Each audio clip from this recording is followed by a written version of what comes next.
안녕하세요. 아침밥 왔습니다. 여러분의 인생은 여러분의 계획대로 되나요? 그런 사람은 아마 한 명도 없을 거예요. 특별히 요즘 같은 시대는 정말 우리가 아무도 예상하지 못했잖아요. 이런 상황들을 통해서 우리는 어떻게 살아야 되는가? 하나님께서 너무 적절하게 바룩을 통해서 알려주십니다. 예레미야는 시간 순서대로 되어 있지 않다고 했습니다. 특별히 36장에서부터 45장을 바룩 이야기 이렇게 분류하는 학자들이 많으신데요. 너무나 신기하게 재밌게 36장을 시작할 때도 이 섹션의 마지막인 45장을 마무리할 때도 바룩의 이야기로 합니다. 36장에서는 어떻게 예레미야가 선지자인 예레미야가 서기관인 바룩과 동력을 하는지가 기록으로 되어 있고요. 이 마지막에는 바룩의 어떤 개인적인 상황에 대해서 얘기하고 있습니다. 하나님께서 예레미야를 크게 쓰셨지만 또 이 바룩 옆에서 동력자로 일하던 그 바룩까지 케어하시는 한 사람 한 사람을 소중히 여기시며 인도하시는 하나님의 사랑을 느낄 수 있는 대목이기도 합니다. 지금 이 시대상을 보면 여호야김 넷째 해 이렇게 되어 있는데요. BC 605년으로 우리가 생각할 수 있는 건 거죠. 한번 들어가서 볼게요. 1절 유다의 요시야 왕의 아들 여호야김 넷째 해에 네리야의 아들 바룩이 예레미야가 불러주는 대로 이 모든 말을 책에 기록하니라. 그때 선지자 예레미야가 그에게 말하여 이르되 바룩아 이스라엘의 하나님 여호와께서 내게 이같이 말씀하셨느니라. 네, 시대가 나와 있죠. 여호야김 넷째 해. 그리고 지금 또 관계가 다시 나오죠. 예레미야가 하나님의 말씀을 들으며 바룩이 기록했습니다. 그런데 바룩이 개인적인 어떤 상황이 나타났어요. 그래서 바룩에게 하나님이 주시는 말씀이다. 이렇게 정의하고 있습니다. 3절 내가 일찍이 말하기를 화로다. 여호와께서 나의 고통에 슬픔을 더하셨으니 나는 나의 탄식으로 피곤하여 평안을 찾지 못하도다. 네, 바룩에게 환난이 찾아온 건 거죠. 바룩의 고통에 슬픔을 더하셨다고 그랬어요. 지금 바룩이 하고 있는 일이 예레미야의 말씀을 기록하는 건 거잖아요. 근데 예레미야의 말씀 자체가 뭐예요? 네, 계속 심판을 얘기하고 나라가 망한다, 바벨론의 포로로 잡혀갔다 이런 얘기잖아요. 그러니까 말씀을 전하는 예레미야도 그 핍박이 만만치 않았겠지만 그것을 기록하는 바룩도 그 심정이 만만치 않았을 것입니다. 그래서 그 마음도 힘들 뿐 아니라 그 기록으로 인해서 수많은 사람들이 예레미야와 비슷하게 바룩을 핍박했을 것입니다. 근데 그게 너무 힘든 건 거죠. 그런 상황 속에서 사역에 지치게 되고 또 사건이 발생을 하게 되는 거죠. 4절 너는 그에게 이르라 여호와께서 이와 같이 말씀하시기를 보라 나는 세운 것을 헐기도 하며 내가 심은 것을 뽑기도 하나니 온 땅에 그리하겠거늘. 네, 하나님이 어떤 분인지를 알려주시는 거죠. 지금 한국말 성경으로는 현재형으로 되어 있지만 저는 이제 영어 성경을 같이 보거든요. 근데 영어 성경을 보면 will, 그러니까 미래형으로 되어 있습니다. 그래서 다시 얘기를 하자면 내가 세운 것을 헐 것이며 내가 심은 것을 뽑을 날이 올 거라는 건 거예요. 그게 어떤 지역에 한정된 게 아니라 온 땅에 그런 일을 행하실 것이라는 것을 얘기하고 계십니다. 그러면서 내가 너를 위하여 큰 일을 찾느냐 그것을 찾지 말라. 보라 내가 모든 육체의 재난을 내리리라. 그러나 내가 가는 모든 곳에서는 내가 너에게 생명을 노량물 주듯 하리라. 여호와의 말씀이니라. 지금 시리에 빠졌잖아요. 아마 지금 5절의 근거에서 큰일, 굉장히 큰 비전을 세우고 어떤 사역을 준비했던 것 같습니다. 근데 그게 4절이 된 건 거예요. 그러니까 바룩이 굉장히 디프레스 되고 번아웃이 된 상태인 건 거예요. 그때 하나님께서 내가 앞으로 새 일을 행할 거다. 네가 계획했던 그거는 지금 문제가 아니라는 건 거예요. 네가 계획했던 그게 좌절됨으로 지금 절망하느냐? 그럴 때가 아니라는 겁니다. 지금은 조금만 있어도 이제 네가 생명이 붙어 있는 거, 생명을 유지하는 것만으로도 기쁨이 충만해지고 그게 얼마나 큰 은혜인지를 깨닫게 되는 날이 올 텐데 하나님이 그때마다 바룩의 생명을 구원해 주시겠다는 거예요. 바룩의 생명을 책임져 주시겠다는 메시지인 것입니다. 우리가 아무리 큰 그림을 그린다고 해도 하나님이 허락하시지 않으면 사실 아무것도 할 수가 없습니다. 지금 이 시대에 우리는 그것을 절실히 경험하고 있습니다.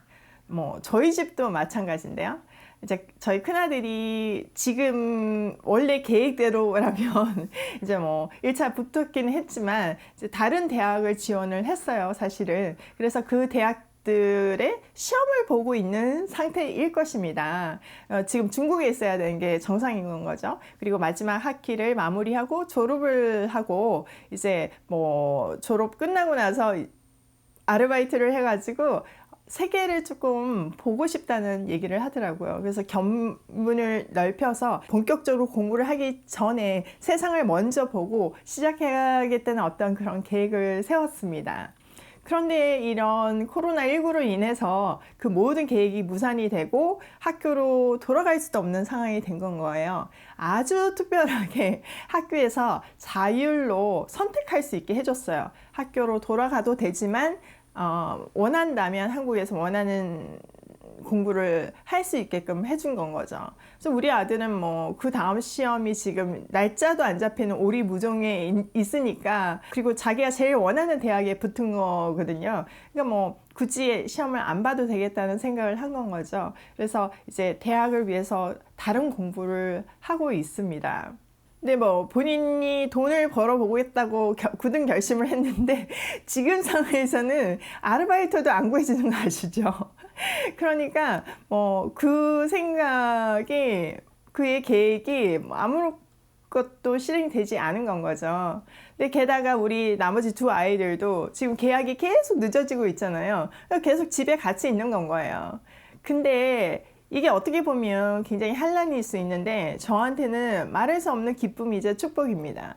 사실 우리 큰아들을 제가 초등학교 6학년 때 중국으로 보냈습니다. 어린 나이의 아들을 보낸 건 거죠. 사명, 북한을 재건하는데 쓰임받기 위해서 중국 통일이 되겠다는 어떤 그런 결심, 그리고 저의 기도, 이런 것들이 응답이 돼서 중국 유학을 하게 됐는데, 그래도 어린 아들을 보낸 저로서는 아들에 대한 그리움이 너무 컸고, 또 언젠가 이 아들하고 다시 한번 같이 생활을 하면서 삶을 나누고 싶다는 생각을 했습니다. 물론 가끔 전화를 하거나 편지를 쓰거나 이런 거는 있지만, 사실 같이 살면서 부닥치는 거하고는 조금 다른 얘기잖아요. 생각을 해보니까 대학도 외국에서 다녀, 또 그러다가 직장도 한국에서보다 외국에서 잡을 확률이 더 많아. 그러다 보면 결혼할 거죠. 별로 같이 있을 시간이 없는 건 거예요. 그래서 제가 참 아쉬웠어요. 근데 갑자기 그런 시간이 몇 달이 뚝 주어진 겁니다.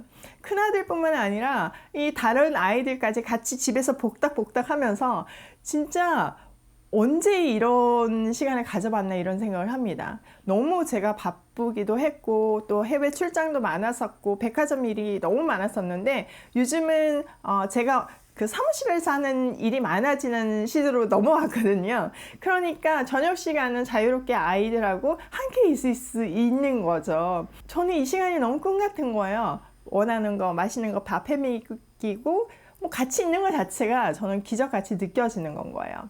그런 상황에서 하나님이 지금 이 시간을 저한테 또 우리 가족에게 선물처럼 주셨잖아요. 근데 주실 때에는 분명한 기쁨을 누리는 첫 번째 목적이 있겠지만, 또 하나님이 기뻐하시기에 이 시간을 사용하는 방법이 있을 거라는 생각을 했습니다. 기도 중에 이 아이들에게 성경을 가르쳐야겠다는 생각을 했습니다. 어떤 성경의 스토리보다는 성경적인 세계관을 가르치는 것이 너무 필요하겠다, 이런 생각을 했습니다. 요즘 본문에서도 계속 얘기하고 있는 것이 기준에 대해서 얘기하잖아요. 기준이 바로 잡히면, 하나님을 깊이 알면 그게 세상에서 승리하는 스펙이잖아요. 그걸 계속 얘기하잖아요. 그래서 다니엘서를 통해서 아이들하고 다니엘을 같이 읽으면서 제가 또 성경적인 백그라운드 해석 이런 거를 해주고 서로 토론을 하고 생각을 나누고 기도하는 시간을 가지고 있습니다. 진짜 너무 좋아요. 그 성경을 나누는 시간을 통해서 사실 우리 가정의 히스토리도 얘기해주고 또 내가 엄마고 아들이라서 어떤 기본적으로 알고 있는 것도 있지만 깊은 생각, 나의 성장 배경 뭐 이런 것도 나누면서 서로 알아가는 시간을 가지고 있는데 정말 이게 꿈인지 생신지 이런 생각이 드는 거예요. 또 지금 상황 자체가 굉장히 위기잖아요. 저도 뭐 회사도 굉장히 위기 가운데 있고 또 갑자기 이사를 가야 되는 상황도 있고 여러 가지가 결정되지 않고 혼란스럽고 걱정을 많이 할 수밖에 없는 그런 상황 속에서도 우리가 어떻게 이 환란에 대처하고 믿음이 우리를 얼마나 환경에서 자유케 하는지를 실질적으로 가르쳐 줄 수 있어서 얼마나 감사한지 모릅니다. 어떤 피상적이고 머리로만 아는 어떤 지식이 아니라 아이들이 체감하는 위기를 통해서 하나님을 가르쳐 주고 신앙인의 자세에 대해서 같이 경험하면서 실천하는 이 시기가 너무 귀하게 느껴집니다. 게다가 집밥 문화까지 나눌 수 있어서 제가 그게 꿈이었거든요. 집밥 문화 만들기 프로젝트. 제가 하나님의 문화를 만들고 싶었는데 그중 하나가 정말 집밥 문화였습니다. 같이 밥을 먹는 것 자체가 같이 식사를 준비하는 것 자체가 그것이 얼마나 하나 되게 하는 힘인지 사랑의 확인인지 정말 저는 살아보니까 그렇더라고요. 그런데 이제 다들 지금 집밥을 할 수밖에 없는 상황이 맞잖아요. 그래서 그거를 힘들지만 영상으로 찍어서 나눌 수 있고 아이디어를 제공하고 이런 것 자체가 저는 정말 하나님이 주신 꿈결 같은 시간인 것 같습니다. 이 집밥 문화를 통해서 이 땅의 가정들이 다시 살아나기를 소원합니다. 그리고 우리의 신앙을 재점검함으로 이 땅의 교회들이 이 땅의 크리스찬들이 다시 세워지길 소원합니다. 이사야 55장에 8절에서 9절을 보면요. 제가 한번 읽어볼게요. 이는 내 생각이 너희의 생각과 다르며 내 길은 너희의 길과 다름이니라. 여호와의 말씀이니라. 이는 하늘이 땅보다 높음 같이 내 길은 너희의 길보다 높으며 내 생각은 너희 생각보다 높음이니라. 네, 하나님의 생각은 우리의 생각과 다릅니다. 영혼과 영혼을 사시는 하나님은 찰나를 사는 우리하고는 차원이 틀리신 거예요. 하나님의 생각은 하늘이 땅보다 높음 같이 정말 높으시고 크시고 원대하십니다. 그러니까 내 생각대로 되는 것보다 하나님의 생각대로 내 인생이 이루어질 때 그게 훨씬 잘 되는 것이고 훨씬 복되는 것이고 훨씬 승리하는 인생일 수밖에 없습니다. 하나님께서 그 모든 것을 조종하는 그 기준을 다시 세우는 시간을 허락하신 줄 믿습니다.